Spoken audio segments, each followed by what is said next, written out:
საზღურები სამშობლო ავადობს და შესყდეს მოსმენა სხვა ერთად ჩიჩინის დახურეთ საზღურები ჩვენ თვითონ მივხედო შევწყვიტოთ ერთურთის ტკივილზე სიცილი შევწყვიტოთ უღმერთო უაზრო ტატანი ტაძრების ნგრევა და შიქსულთა ღრეობა დაბრუნდეს ქართველი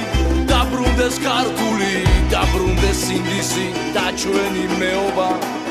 დაბრუნდეს ქართველი ვახ უკვე დრო არის დაბრუნდეს ინდისი და ჩვენი მეობა